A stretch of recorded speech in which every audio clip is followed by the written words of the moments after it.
Well, we are continuing our study through Hebrews 11, which is known as the Hall of Faith or the Heroes of Faith chapter. And last week, when we returned back to Hebrews 11, we began to talk about Abraham's direct descendants. You had Isaac the son, Jacob the grandson, and then Joseph the great-grandson. All three of these descendants of Abraham made the list in Hebrews 11 by demonstrating their faith in God.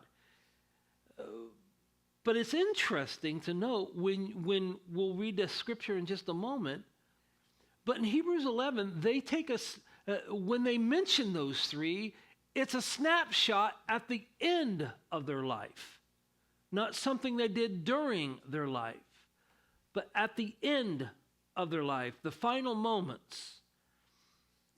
They were facing death, but they were faithful as they did. But here's the harsh truth. They hadn't always lived a life full of faith. They were flawed. And at times they did things that did not honor God, especially Jacob. But when it was all said and done, they demonstrated great faith in God. So let's read this verse. It'll be on the screen. This verse of Hebrews 11, 20 through 22. It says, "It was by faith that Isaac promised blessings for the future of his sons, Jacob and Esau.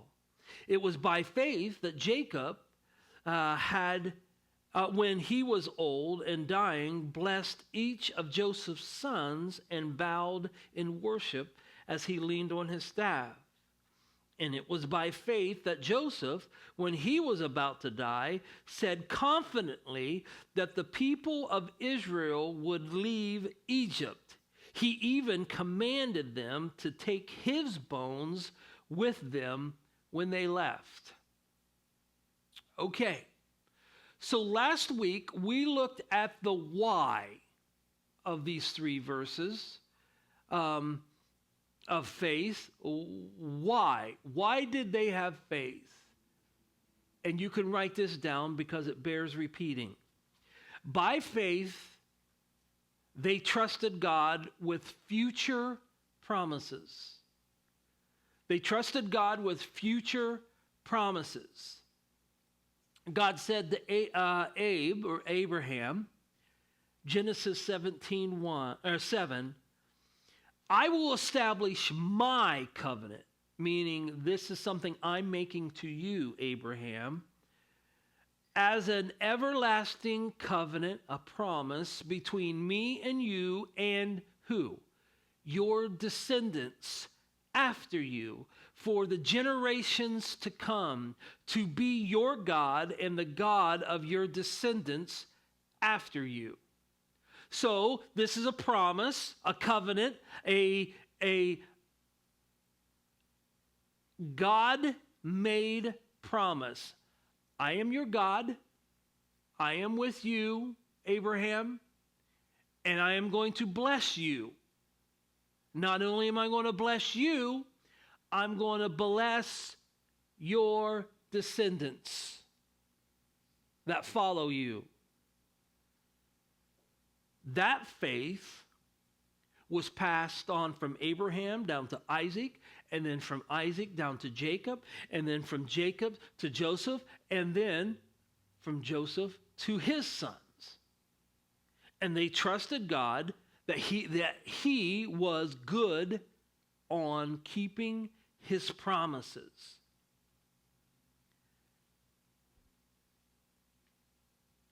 Last week we looked at how Isaac trusted God for his children's future. Today, we're going to look at Jacob. And you can write this down. Jacob trusted God with his grandchildren's future. Isaac, his children, Jacob and Esau, and then Jacob, his grandchildren's future, specifically Manasseh and Ephraim.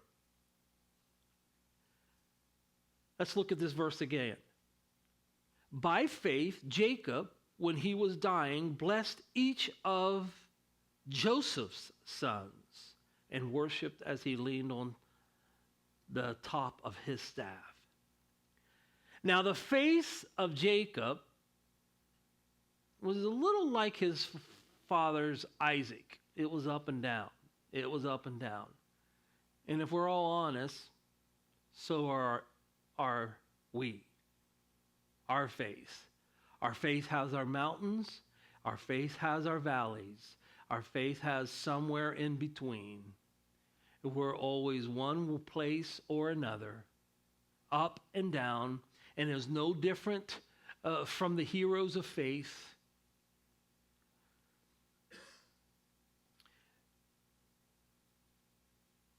Even though Jacob's faith was strong when it came to the end of his life, not so much in his younger years. He was a schemer. He was a cheater, a manipulator, and most of his life, he worked the angles to get ahead. Have you ever met anybody like that who just tried to get ahead and do whatever it took to get ahead, whether it was honest or not, whether it had integrity or not? Well, Jacob did whatever he could to get ahead. He deceived his father Isaac to get the blessing of promise that Isaac was going to give to Esau. But here's the rub. God was going to give that blessing of promise to Jacob anyway. And if he would have just trusted God, all that heartbreak and all of the stuff that happened and everything that's happening in the Middle East right now contributes to not only Isaac and Esau, but also, Isaac and Ishmael, but also Jacob and Esau. Because Esau got ticked at his dad because he gave Jacob the blessing, and it stood. He said, I can't take it back because that's what God wanted. And then next thing you know, Esau is running to his uncle Ishmael, the man who's the father of the Arabs, and joined that group, and now descendants of him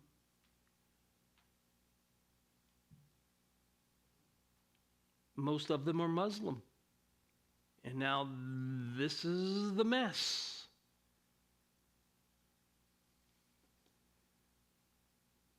Jacob deceived his father.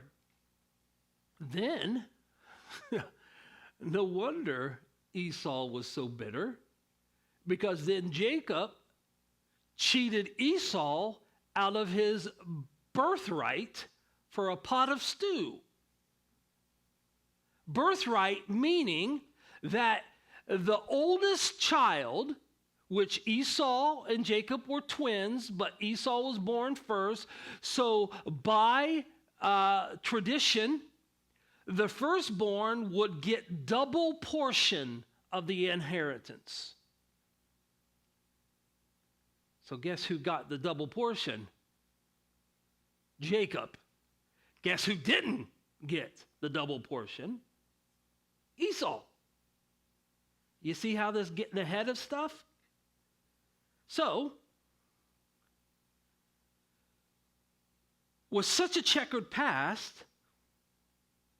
how could he be so faith-filled in the end to trust God with his children and his grandchildren's future.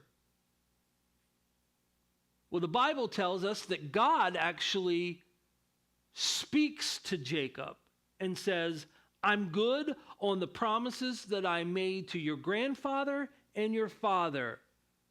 I'm good with you and your descendants. So he had faith at the end of his life. But here's the thing. At the end of his life, him and his family are stuck in Egypt. Jacob knew he was not going to see the fulfillment of the promise, specifically the promised land. Because when he was in Canaan, the promised land, it wasn't his. He was a squatter. He was a renter on the land. But God said, this land will be yours, the descendants. It will be your descendants. And he believed that.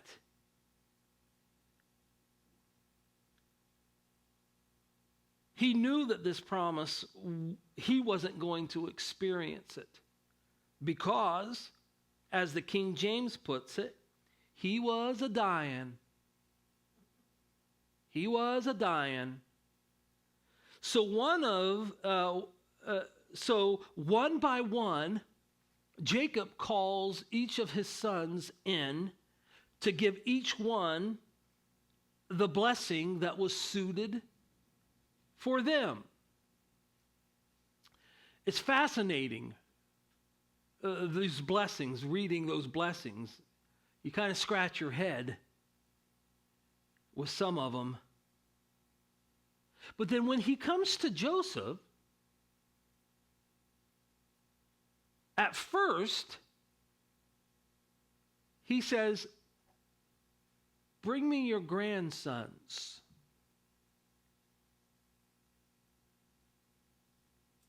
Ephraim and Manasseh. We're going to come back to that. But first, let me give you a little bit of context about why he asked for them. At the time of the blessings, Jacob's entire family had been in Goshen, or Egypt, a suburb of Egypt, for almost 20 years.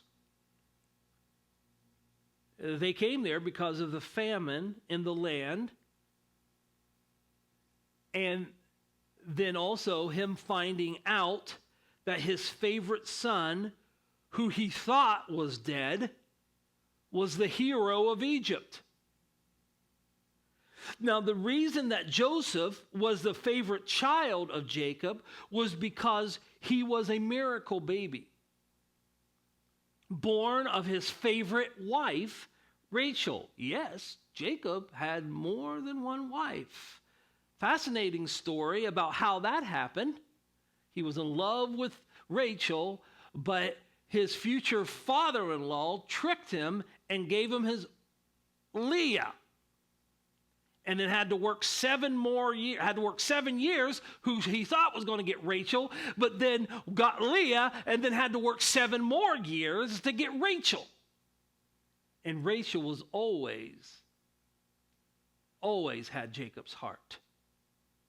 And so Leah was having a bunch of babies. Rachel was not. And then also, on top of that, some of the servants of the camp become the baby mamas for some of the kids. But Rachel was not. And finally, she has a baby, Joseph. And Jacob pampered Joseph, gave him gifts that he wouldn't give the other kids, would teach him all about this stuff while he sent his other kids out to work the fields. And his brothers hated Joseph for that. On top of that, God gave Joseph prophetic dreams. And Joseph didn't have the filter of keeping some of those dreams to himself, because those prophetic dreams told his brother and his dad, hey, one day you're all going to bow down and serve me. Yay! Let's have cake. Well, that went over like a lead balloon. So some of his brothers wanted to kill him, but they compromised. Let's just throw him in a pit and then sell him for what the equivalent would be today, $200 into slavery. So they go and they haul him off, and then they lie to his dad and say, Joseph got killed by a wild animal. Here's the bloody coat that you gave him. And so Jacob thought his son was dead. And Joseph was 17 years old when that happened.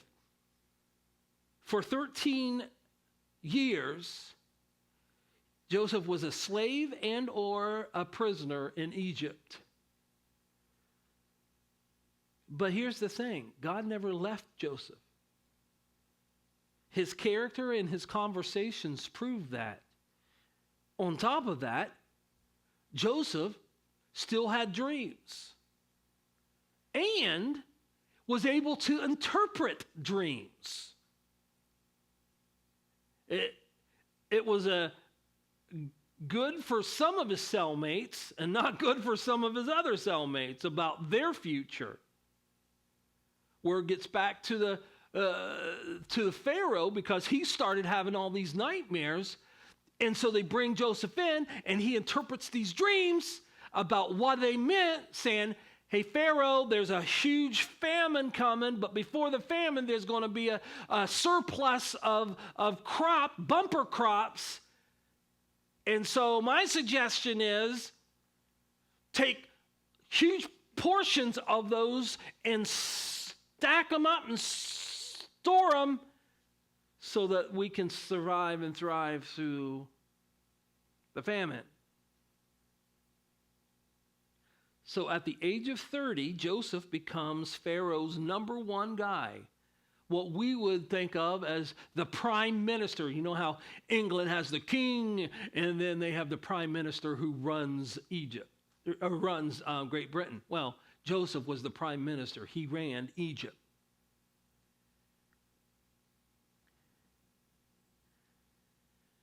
Fast forward 20 years.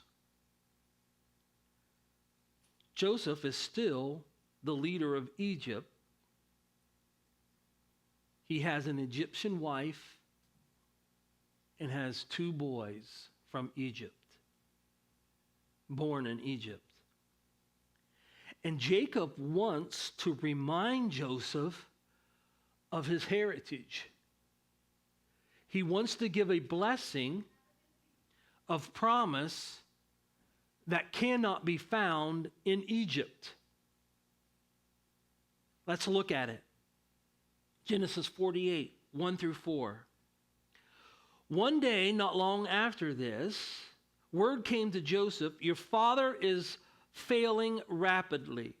So Joseph went to visit his father and took with him his 2 sons, Manasseh and Ephraim. And when Joseph arrived, Jacob was told, your son Joseph has come to see you. So Jacob gathered his strength and sat up in his bed. Jacob said to Joseph, God Almighty appeared to me at Luz in the land of Canaan and blessed me. He said to me, I will make you fruitful, and I will multiply your descendants. I will make you a multitude of nations, and I will give this land of Canaan to your descendants after you as an everlasting possession. In other words, Joe even though you have the power, the wealth, and the luxury here in Egypt, your future and the future of your children lies with the blessings of promise in Canaan, not here. So he called the two boys, and that's the reason why he blessed those two boys, because he wanted to establish with them some things. He actually said, I am going to pass the blessings on to you. Now, this is why. You can write this down. Jacob claims his grandsons as his children. Yes, they're his grandkids, but he claims him that in this blessing as his children. In other words, as if they were born to me. Genesis 48, verse 5. Now I am claiming as my own son these two boys of yours, Ephraim and Manasseh, who were born here in the land of Egypt before I arrived.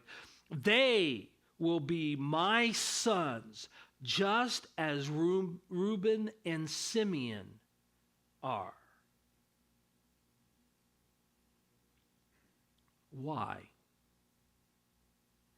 Because Jacob wanted to make sure that his grandsons embraced their true spiritual heritage and the blessing promise that they would receive from God. That would not have happened in Egypt. They had everything they ever wanted in Egypt. Everything. Everything they could wish for. But not the blessing of God. Not the promise of God. Not in Egypt. To this day, they are listed in the tribes of Israel or Jacob. Because remember, Jacob's name was changed to Israel because Israel means wrestled with God. The time that he wrestled with God till daybreak, and then finally God hit his socket. And the reason why he worshiped leaning on his staff is because from that point on, he had Kim Beverly's limp. From the rest of his life, he had a limp and had to have a staff to walk with. So here's a fun fact. I don't know if you guys knew this, but Israel's tribes, there are actually 13 instead of 12. Because Joseph, it's his sons in those tribes. Manasseh and Ephraim. Now, the reason why I said 13 and not 12, because everybody talks about the 12 tribes of Israel. 12 tribes of Israel means the 12 tribes that had land. That God, that was with Joshua said, the lands, boom, boom, you get this, you get this, you get this, you get this. This territory is yours, this territory is yours. 12 of them. There was one who did not get land. Do you guys, anybody know which tribe did not? Levi. Because the tribe of Levi was God's own possession. The priestly tribe. And every other tribe who had land had to take care of Levi in his tribe. That's where the tithe came in. 10% of every person owed to the priestly line, to the tribe of Levi, so they could survive and live. So there's actually 13. I thought that was a fun little nugget, right? Jacob trusted God with their future. So he blessed his grandsons, and he claimed them as his sons. Look at verse 10. Jacob was half blind because of his age and could hardly see. So Joseph brought the boys close to him, and Jacob kissed and embraced them. Then Jacob said to Joseph, I never thought I would see your face again. He thought he was dead, right? But now God has let me see not only you, but your children too. Joseph moved the boys who were at their grandfather's knee, and he bowed with his face to the ground, sign of respect. Then he positioned the boys in front of Jacob. With his right hand, he directed Ephraim toward Jacob's left hand. And with his left hand, he put Manasseh on Jacob's right hand. But Jacob crossed arms as he reached out to lay his hands on the boys' heads, and he put his right hand on the head of Ephraim, though he was the younger boy, and this left hand on the head of Manasseh, though he was the firstborn.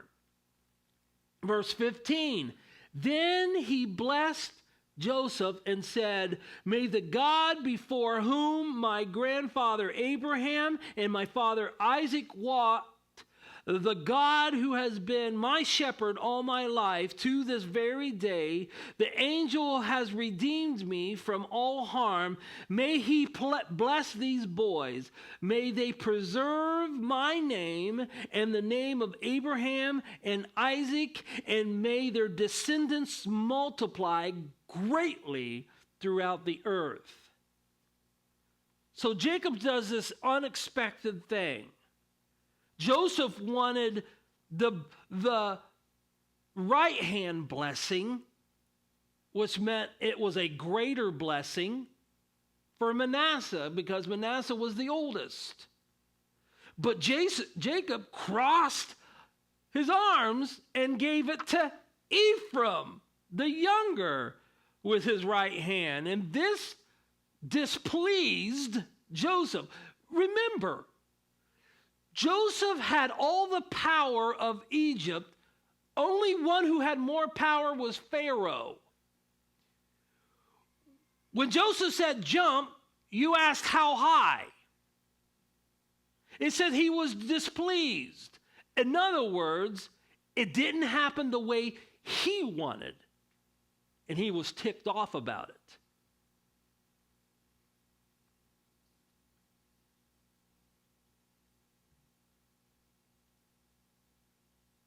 That was not the only unexpected thing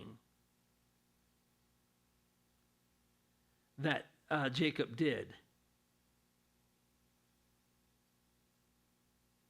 He also, you can write this down, gave Joseph this probably made Joseph feel a little bit better, because Jacob gave Joseph the firstborn birthright.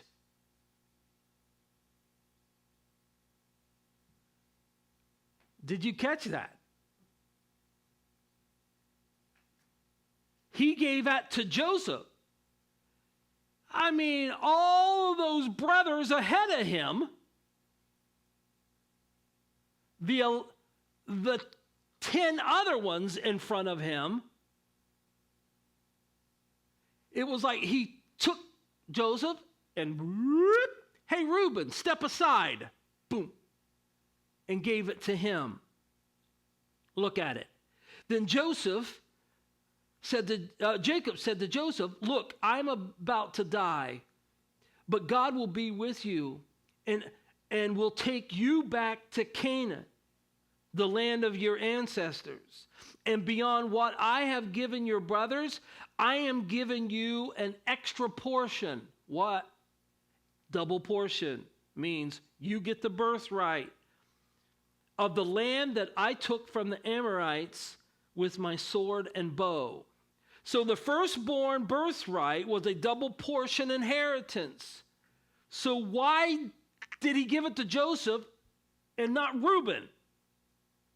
Well, First Chronicles tells us why. Here it is. My oldest son, First Chronicles 5, 1 and 2, of Israel was, the oldest son of Israel was Reuben. But since he dishonored his father by sleeping with one of his father's concubines, okay, if you don't know what concubine is, call your mother and ask her. His birthright was given to the son of his brother Joseph. For this reason, Reuben is not listed in the genealogical record as the firstborn son. The descendant of Judah became the most powerful tribe and provided the ruler for the nation, David and then Jesus. But the birthright belonged to Joseph. Okay, all that to say,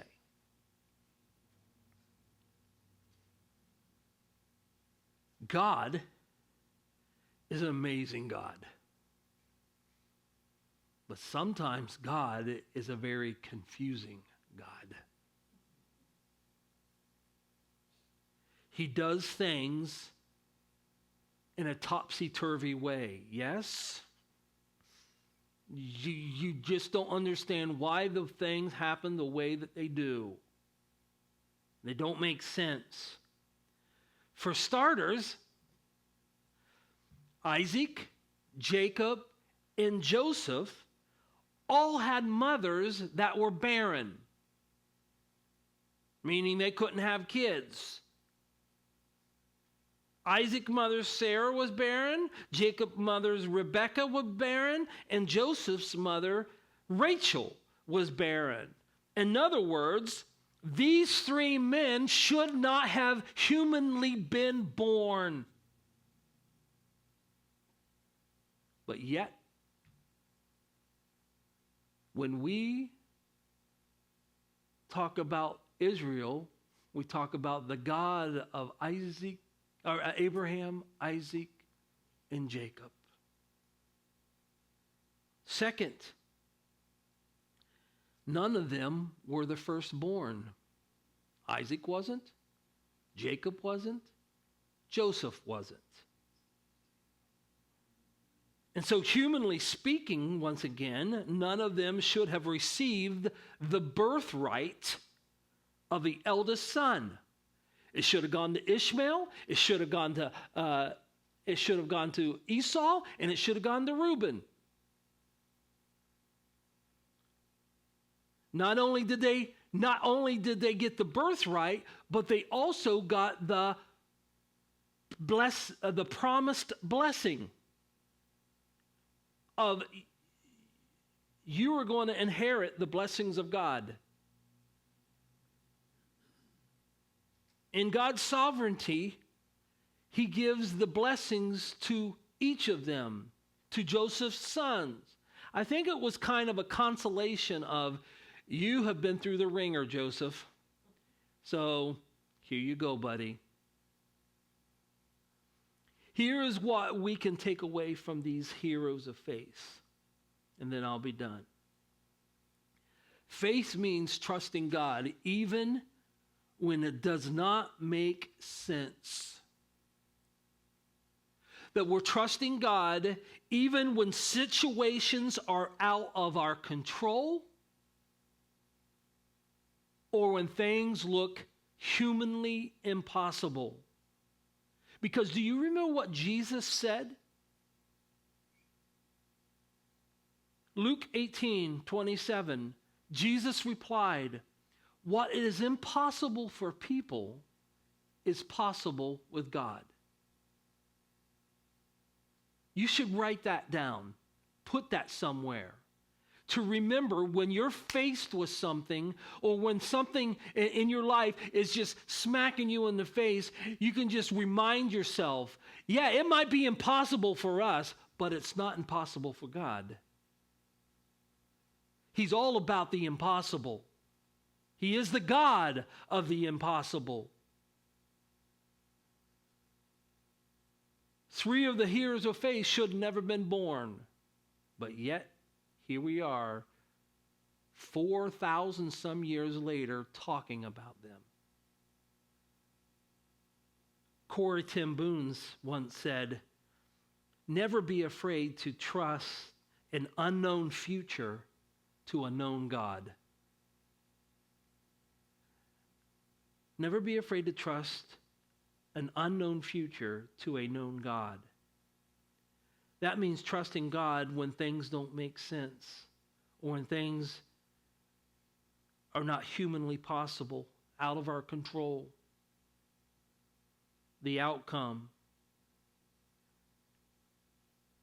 This is what we should take away from this whole thing. God is in control, and God's good on his promises. God is in control, and God's good on his promises. Let me close with this verse, and then I'm done. Proverbs 3:5-6.